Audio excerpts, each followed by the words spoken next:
حضرت علی رضی اللہ تعالیٰ عنہ نے فرمایا، جب بھی فارغ وقت ملے تو اپنی ماں کے ساتھ بیٹھ جایا کرو، کیونکہ ماں کے ساتھ گزارا ہوا وقت قیامت کے دن نجات کا باعث بنے گا۔ نبی کریم صلی اللہ علیہ وآلہ وسلم نے فرمایا، صدقہ کسی مال سے کمی نہیں کرتا، اور اللہ تعالیٰ معافی کی وجہ سے بندے کی عزت میں اضافہ کرتا ہے۔ جو بھی بندہ اللہ کے لیے عاجزی کرتا ہے، اللہ اس کو بلند کر دیتا ہے۔ رسول اللہ صلی اللہ علیہ وآلہ وسلم نے ارشاد فرمایا، لوگوں پر ایک زمانہ ایسا آئے گا جس میں آدمی کو یہ پرواہ نہیں ہوگی جو کچھ وہ لیتا ہے آیا یہ حلال ہے یا حرام۔ نیک بات زبان سے نکلنا خاموشی سے بہتر ہے، اور خاموش رہنا بری بات زبان سے نکالنے سے بہتر ہے۔ اللہ تعالیٰ فرماتا ہے، جب کوئی بندہ میری ملاقات کو پسند کرتا ہے تو میں بھی اس کی ملاقات کو محبوب رکھتا ہوں، اور جب کوئی بندہ میری ملاقات کو برا سمجھتا ہے تو میں بھی اس سے ملاقات کو مکروہ جانتا ہوں۔ نبی کریم صلی اللہ علیہ وآلہ وسلم نے ارشاد فرمایا، اگر جماعت کی نماز چھوڑنے والے کو یہ معلوم ہو جائے کہ جماعت میں شامل ہونے کی کتنی فضیلت ہے تو وہ ضرور چل کر آئے، خواہ اسے گھٹنوں کے بل ہی کیوں نہ آنا پڑے۔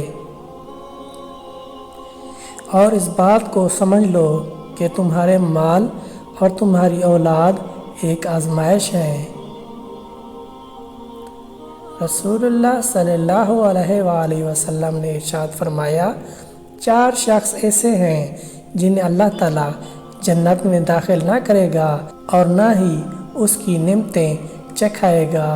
ایک وہ جو شراب کا عادی ہو، دوسرا وہ جو سود کھاتا ہو، تیسرا وہ جو ماں باپ کی نافرمانی کرتا ہو، چوتھا وہ جو ناحق یتیم کا مال کھانے والا ہو۔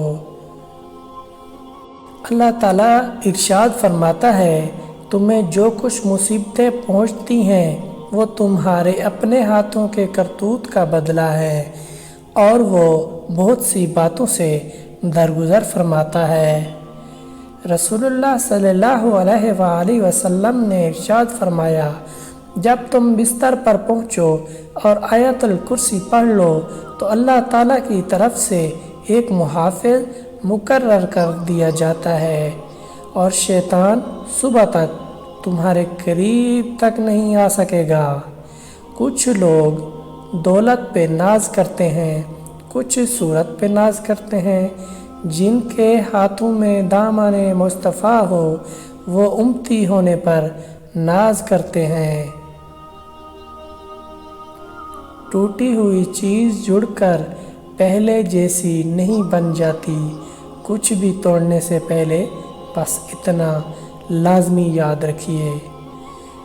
حضرت علی رضی اللہ تعالیٰ عنہ نے فرمایا، تمہارے منہ سے نکلی ہوئی ایک گالی چاہے مذاق میں دی ہو یا غصے میں، تمہاری قبر میں ایک ایسا بچھو پیدا کر دیتی ہے جس کے ایک مرتبہ کاٹنے سے انسان 70 ہاتھ زمین میں دھس جاتا ہے۔ استغفر اللہ۔ الفاظ ہی سب کچھ ہوتے ہیں، دل جیت بھی لیتے ہیں، دل چیر بھی دیتے ہیں۔ محمد صلی اللہ علیہ وآلہ وسلم وہ واحد شخصیت ہیں جن کی وجہ سے قیامت جیسا خوفناک دن بھی خوبصورت ہو جائے گا۔ اپنے اندر پرندے کی طرح عاجزی پیدا کرو، جو آسمان کی بلندیوں کو چھو کر بھی گردن جھکا کر رکھتا ہے، اور بے شک عاجزی اللہ تعالیٰ کو بے حد پسند ہے۔ ایک انتقال کے بعد زمین آپ کے نام ہوتی ہے، اور ایک انتقال کے بعد آپ زمین کے نام ہوتے ہیں۔